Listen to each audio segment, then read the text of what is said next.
मिल्कीपुर विधानसभा seat पर हुए उपचुनाव में बीजेपी ने बाजी मार ली है। एसपी के प्रत्याशी अजीत प्रसाद चुनाव हार गए हैं। चंद्रभानु पासवान ने अजीत प्रसाद को 61,710 वोट से हराया। बीजेपी के चंद्रभानु को जहां 1,46,397 वोट मिले तो वहीं एसपी के अजीत प्रसाद को 84,687 वोट मिले। एक रिपोर्ट आपको दिखाते हैं।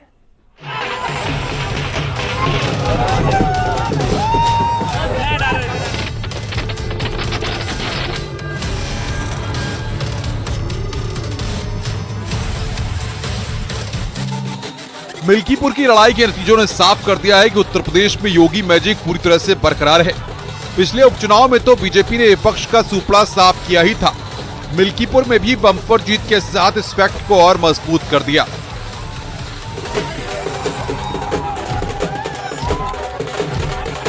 अब भाजपा कार्यालय पर उत्साह है। बाकायदा ढोल नगाड़े के धुन पर यहाँ पर जो उनके कार्यकर्ता है वो नाच रहे हैं। इसके साथ ही आतिशबाजी की जा रही है। ये स्वाभाविक रूप से वहाँ की जनता ने खुल करके भाजपा को आशीर्वाद दिया है और जो उनसे भूल हो गई थी लोकसभा के चुनाव में, उस भूल का उन्होंने व्यापक रूप से सुधार किया है।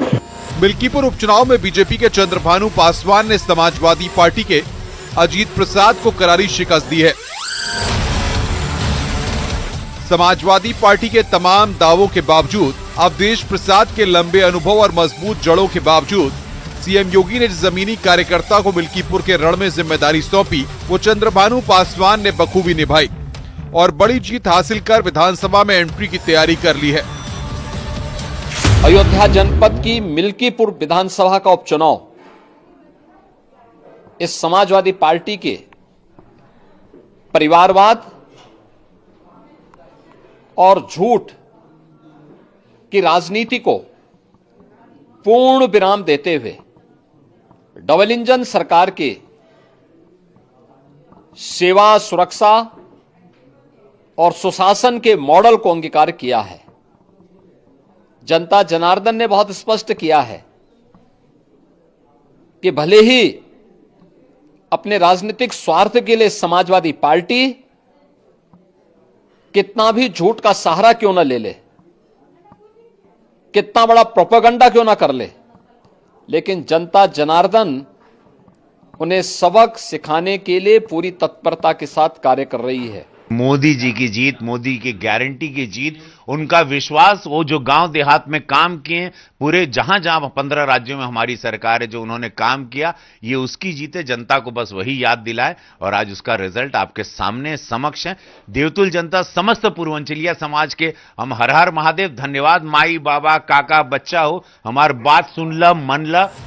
मिल्कीपुर सीट पर अवधेश प्रसाद लंबे वक्त से विधायक रहे और बीजेपी के लिए सीट मुश्किल मानी जा रही थी, लेकिन सीएम योगी की रणनीति और ग्राउंड वर्क ने बड़ी आसानी से इस सीट पर कमल की राह पुख्ता कर दी।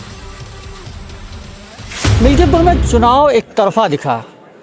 एसपी प्रत्याशी अजीत प्रसाद को बीजेपी प्रत्याशी चंद्रभानु पासवान ने लगभग 50,000 मतों से शिकस्त दी। ये साफ रहा कि मिल्कीपुर में योगी का मैजिक चला। वहीं अखिलेश का किला ढहता नजर आया। मिल्कीपुर उपचुनाव के आंकड़ों की बात करें तो यहां बीजेपी के चंद्रभानु पासवान और समाजवादी पार्टी के अजीत प्रसाद के बीच सीधा मुकाबला था। योगी जी का कुशल शासन और माननीय मोदी जी का मार्गदर्शन, ये मिल्कीपुर का जो सकारात्मक रिजल्ट है वो इस बात का प्रतीक है कि समाजवादी पार्टी का जो अहंकार लोकसभा का था वो बुरी तरीके से टूट रहा है। मिल्कीपुर उपचुनाव में न सिर्फ जनता ने एक बार फिर बीजेपी पर भरोसा जाहिर किया है, बल्कि विपक्ष के तमाम दावों को खारिज कर दिया। मिल्कीपुर का उपचुनाव दोनों दलों की प्रतिष्ठा का सवाल था, यानी कि समाजवादी पार्टी और भारतीय जनता पार्टी की साख का सवाल मिल्कीपुर उपचुनाव बना हुआ था।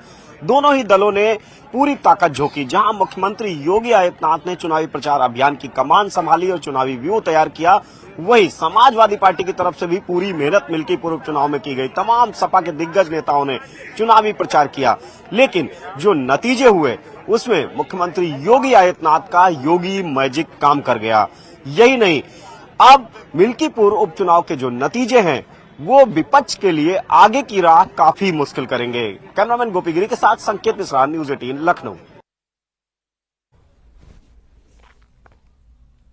2014 के बाद बीजेपी ने देश में कई चुनावी कामयाबियां हासिल की और केंद्र में बीजेपी तीसरी बार सत्ता में आई। लेकिन जहां देश का पावर सेंटर है, दिल्ली में बीजेपी 1998 से सरकार बनाने के लिए तरस रही थी। लेकिन इस बार दिल्ली विधानसभा चुनाव में बीजेपी की शानदार जीत हुई और इस जीत में देश के गृह मंत्री अमित शाह का बड़ा योगदान रहा। अमित शाह ने कैसे खत्म किया दिल्ली में बीजेपी का 27 साल का वनवास, देखिए। 27 साल बाद वापसी, आपका सफाया।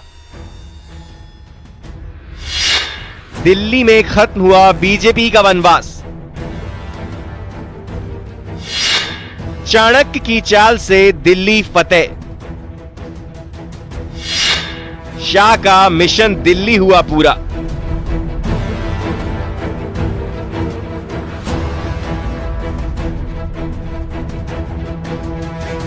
दिल्ली विधानसभा चुनाव में बीजेपी की शानदार जीत हुई और इस जीत में देश के गृह मंत्री अमित शाह का बड़ा योगदान रहा।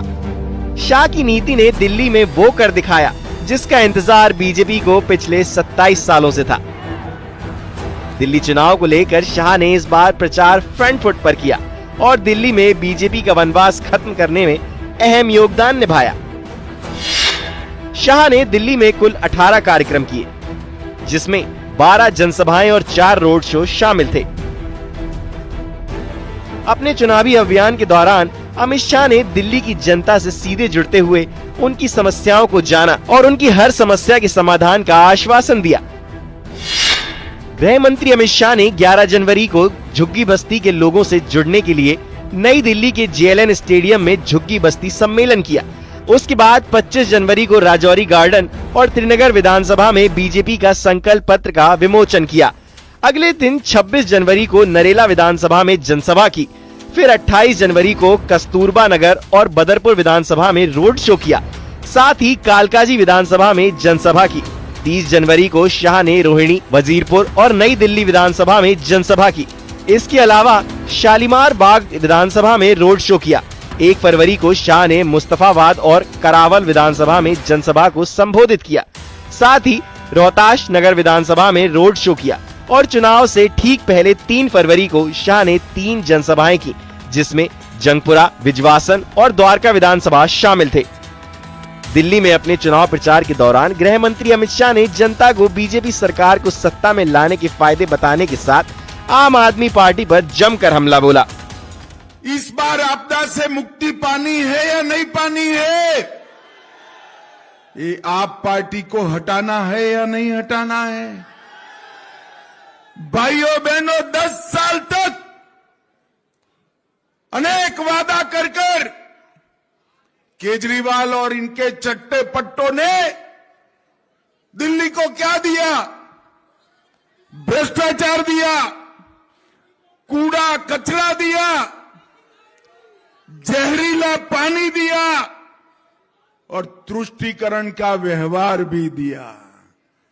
ये दिल्ली को धोखा देने का काम केजरीवाल जी और उनके चट्टो पट्टों ने करा है। कुल मिलाकर देखा जाए तो दिल्ली चुनाव में बीजेपी की जीत में गृह मंत्री अमित शाह ने अहम भूमिका निभाई और 27 साल से दिल्ली में चल रहे बीजेपी के वनवास को खत्म किया। हमारे आदरणीय प्रधानमंत्री श्रीमान Narendra Modi ji. Bureau report, news 18। Bharat Mata की।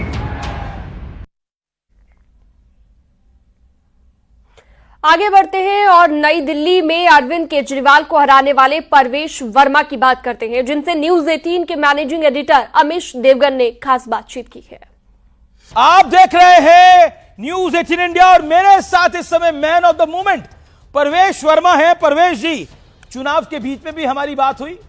पहले तो आपको शुभकामनाएं। अरविंद केजरीवाल को आपने सीधी लड़ाई में चुनाव में हरा दिया। यकीन तो आपको था, कॉन्फिडेंस तो आपको था, लेकिन ऐसा नहीं लग रहा था कि अरविंद केजरीवाल चुनाव अपना हार सकते हैं। लेकिन नई दिल्ली में अरविंद केजरीवाल क्यों हारे हैं और आप क्यों जीते हैं, इसके 2 कारण। आप ऐसे 2 कारण 3 कारण मैं कैसे बता सकता हूँ। सबसे बड़ा कारण है हमारे प्रधानमंत्री मोदी जी के काम और उनके ऊपर जो विश्वास जताया दिल्ली की जनता ने, ये सबसे बड़ा कारण है। जी, दिल्ली में पार्टी के कार्यकर्ताओं की बड़ी मेहनत हुई है। नई दिल्ली में जो अरविंद केजरीवाल के झूठ थे वो सभी यहाँ के लोगों ने समझे, और हमने यहाँ की जनता से मिलकर, एक एक आदमी से, एक एक मतदाता से मिलकर अपनी बात उन तक पहुँचाई, हमारे पार्टी के मैनिफेस्टो को पहुँचाया, तो उन्होंने विश्वास किया, इसलिए ये रिजल्ट आया। जी, लेकिन क्या आप अगले मुख्यमंत्री होंगे दिल्ली के? हालांकि आप तो बोलेंगे पार्टी निर्णय करेगा, लेकिन आपने आम आदमी पार्टी के सबसे बड़े नेता को चुनाव हराया है, तो निश्चित तौर पर आपके कार्यकर्ताओं के मन में, आपके समर्थकों के मन में, आपके मन में भी ये बात तो होगी।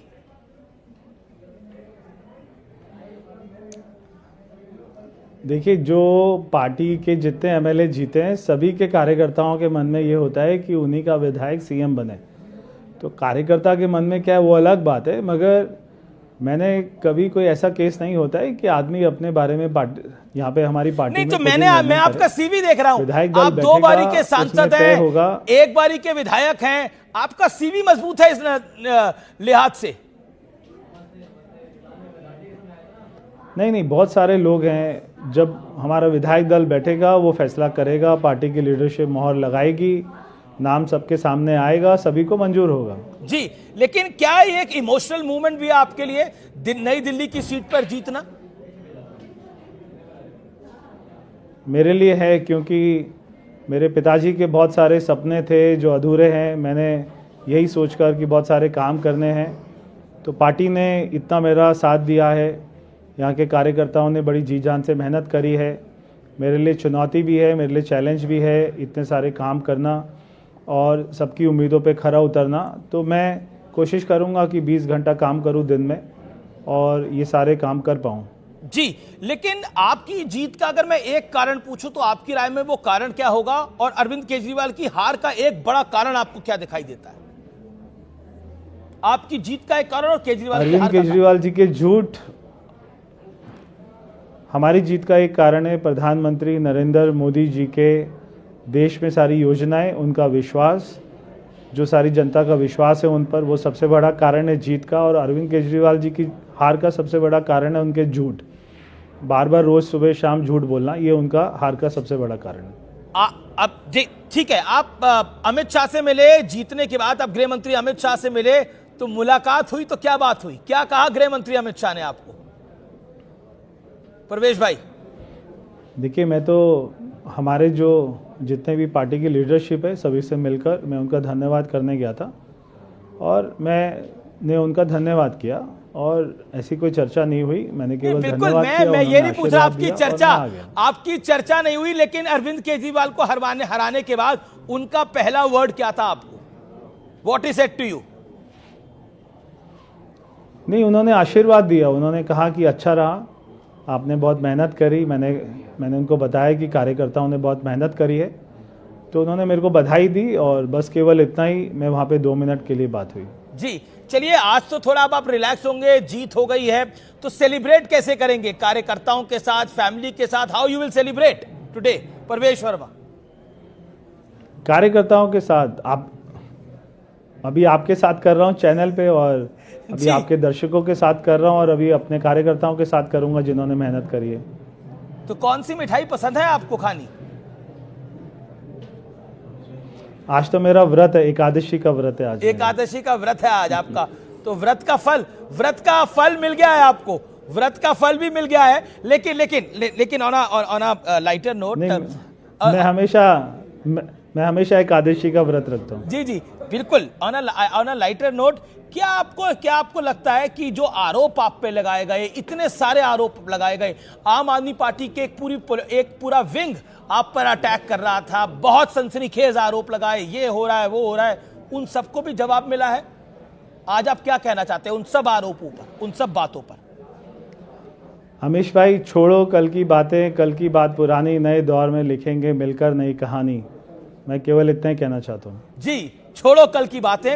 और जो जेल गए थे आम आदमी पार्टी के नेता, जो आम आदमी पार्टी के नेता जेल गए थे, वो तीनों नेता चुनाव हारे हैं। अरविंद केजरीवाल, मनीष सिसोदिया, सत्येंद्र जैन। ये क्या मैसेज है? ये मैसेज है कि दिल्ली में करप्शन नहीं चल सकती, दिल्ली में झूठ नहीं चल सकता, दिल्ली में मकारी भ्रष्टाचार नहीं चल सकता।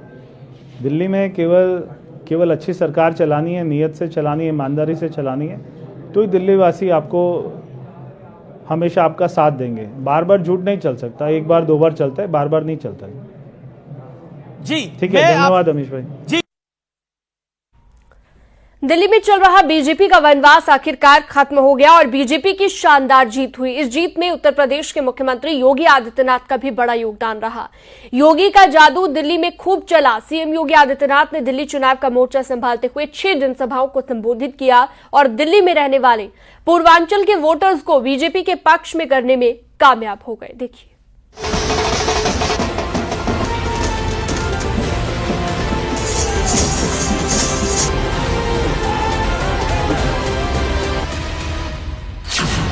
दिल्ली विधानसभा चुनाव में बीजेपी की शानदार जीत हुई, जिसमें उत्तर प्रदेश के मुख्यमंत्री योगी आदित्यनाथ का बड़ा योगदान रहा।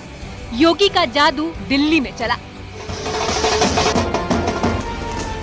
जहां उत्तर प्रदेश के मुख्यमंत्री योगी आदित्यनाथ के दिल्ली चुनाव का मोर्चा संभालने से पहले ही उनके खास चुनावी स्लोगन बटेंगे तो कटेंगे दिल्ली में पहले से ही सुर्खियां बटोरे हुआ था। 2024 के आखिर में हुए विधानसभा चुनाव में भी योगी का ये स्लोगन खासा चर्चित रहा।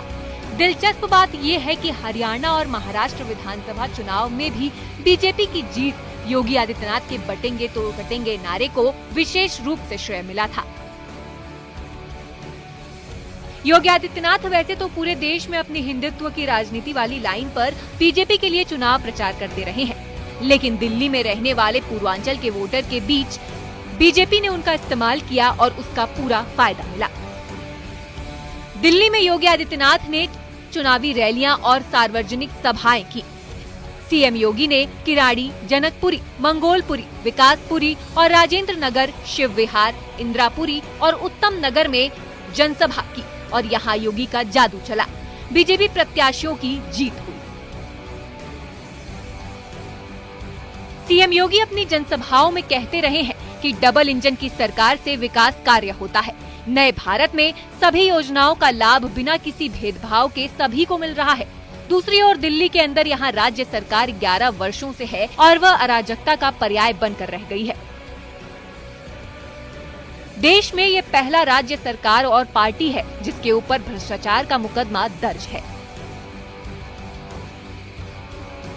आप मुझे बताइए कितना बड़ा आयोजन उत्तर प्रदेश के प्रयागराज जनपद में हो रहा है और सफलतम आयोजन इसलिए हो पा रहा है क्योंकि उत्तर प्रदेश में भी भाजपा की सरकार और केंद्र में भी मोदी जी के नेतृत्व में भारतीय जनता पार्टी की सरकार, ये डबल इंजन की सरकार जब मिलती है तो कोई भी कार्यक्रम पूरी भव्यता के साथ, पूरी दिव्यता के साथ आगे बढ़ता है और प्रयागराज में वही दर्शन हम सबको हो रहा है। योगी ने यमुना में प्रदूषण के मुद्दे को भी बड़े स्तर पर उठाया। दिल्ली में आम आदमी पार्टी के अध्यक्ष से अरविंद केजरीवाल जी से मैं पूछना चाहता हूं, क्या यमुना जी में वह भी अपने मंत्रियों के साथ जाकर के स्नान कर सकते हैं क्या?